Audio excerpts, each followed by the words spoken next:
Hello student, welcome in our channel ज्याचं नाव आहे education with Pratima ma'am. Okay, चला तर मग आजच्या व्हिडिओला सुरुवात करूया.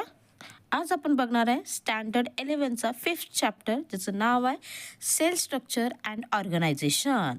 Okay, so first of all what is the cell. तर लहान क्लासेसमध्ये already you learn this what is the sale.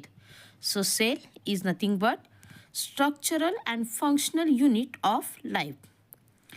समजण्यासाठी जर असं म्हणूया आपण काय, तर स्मॉलेस्ट पार्टिकल, जसं स्मॉलेस्ट पार्टिकल ऑफ मॅटर ज्याला तुम्ही ॲटम म्हणताय, तसं smallest part of living organism is known as the sale.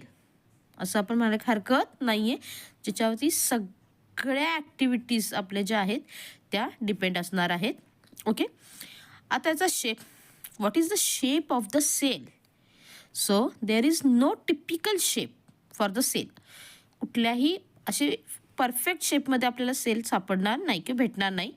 So मग प्रत्येकाचा शेप हा वेगवेगळा असेल. काही स्पेरिकल, रेक्टँग्युलर, फ्लॅटन किंवा पॉलिगॉनल, ओव्हल, ट्रायंग्युलर, कोनिकल, कॉलमनार अशा वेगवेगळ्या टाईपमध्ये तुम्हाला काय दिसतील या ठिकाणी, या सेलचा शेप दिसेल.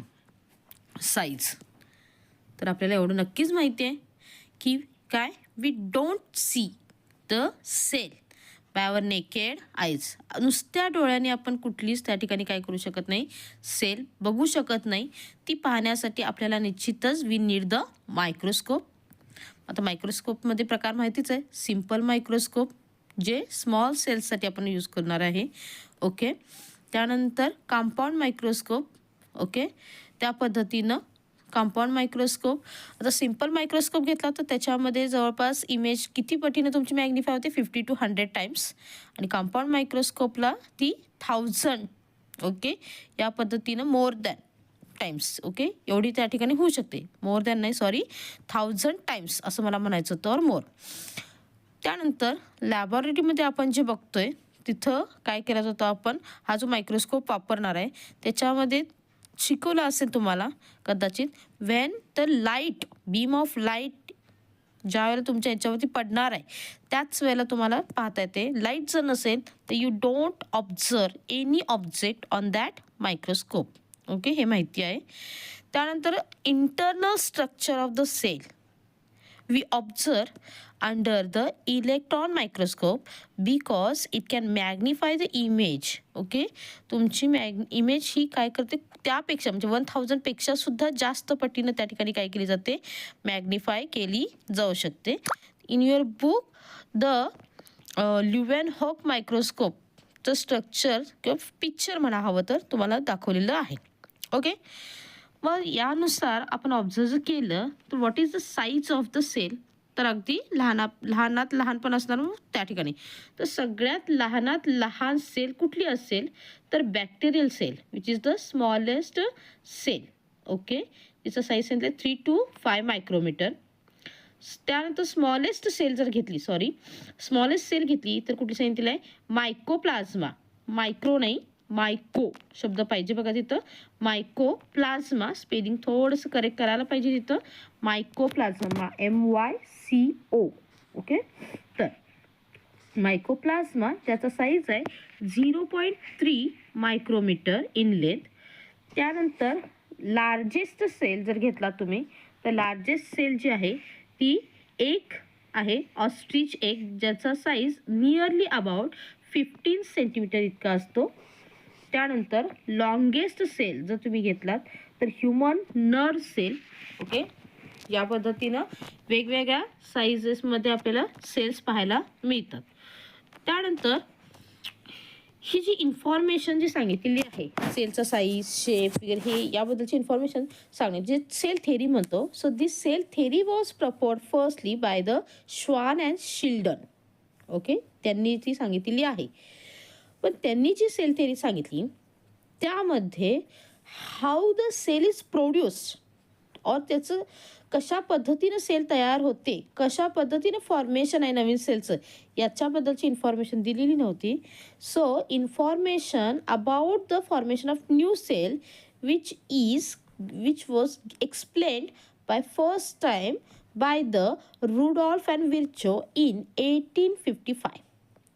ज्यामध्ये काय सांगितलं होतं, so new cells are form by the cell division from pre existing cell. म्हणजेच काय सांगितलं बघा, तर कोणतीही नवीन सेल ही तयार होत असताना कशी तयार होते म्हटलेलं आहे, तर सेल डिव्हिजन कुणाची, तर अगोदर अस्तित्वात असलेल्या प्री एक्झिस्टिंग सेल म्हणजे अगोदर अस्तित्वात असलेल्या सेलपासून नवीन सेल तयार होते. कधी, सेल डिव्हिजन. ओके, या पद्धतीने सांगितलेलं आहे. त्यानंतर जर बघितलं तर मॉडर्न सेल थेरी वगैरे सांगण्यात आलेली आहे. आता या सिलेबसमध्ये काही postulates of modern cell theory दिलेली आहेत. काय पॉस्च्युलेट्स आहेत बघा, तर सगळ्यात पहिलं, all living organisms are made up of cell. अर्थातच कुठलाही सजीव घ्या, अगदी बॅक्टेरिया प्रोकॅरियोटिक म्हटलेलं आहे, युनिसेल्युलर अमिबा पॅरामेशम किंवा मल्टीसेल्युलर सगळे डेव्हलप ऑर्गॅनिझम्स. ओके, किंवा हायली डेव्हलप म्हणू आपण त्याने, हे सगळे जे आहेत यांच्यामध्ये सेल आहे. सेलशिवाय कुठलाच ऑर्गॅनिझम तयार झालेला नाही. That means all living organisms are made up of cell. Then second, new cell arise from pre existing cell. जे आत्ताच मी सांगितलेलं आहे, कुठलीही नवीन सेल आपोआप उपजत तयार न होता अगोदर अस्तित्वात असलेल्या सेलपासून तयार होते, म्हणजेच pre existing cell. Then third, cell is the structural and functional unit of life. जे सुरुवातीलाच मी सांगितलेलं आहे, सेल हे प्रत्येक लाईफचं स्ट्रक्चरल फंक्शनल युनिट आहे. त्यानंतर fourth, total activities of cells are responsible for activity of an organism. सेलच्या किंवा लाईफच्या ज्या काही सगळ्या ॲक्टिव्हिटीज आहेत त्या सेलवरतीच डिपेंड असणार आहेत. ओके, लक्षात आले का बघा, म्हणजे कुठलीही ॲक्टिव्हिटी असू दे तुमची जी सेलवरती डिपेंड असणार आहे किंवा सेलमार्फतच केली जाते. त्यानंतर पाचवं पॉस्च्युलेट दिलेलं आहे बघा, कुठलं, cell show the transformation of energy. काय केलं जातं त्या ठिकाणी, सेलमध्ये काय केले जाते, एनर्जी ट्रान्सफर केली जाते. मुळात एनर्जी ही ATPच्या फॉर्ममध्ये तयार केली जाते आणि ती मग एका पार्टकडून दुसऱ्या पार्टकडे, एका सेलकडून दुसऱ्या सेलकडे काय केली जाते, ट्रान्सफर केली जाते in the form of ATP, that is adenosine triphosphate.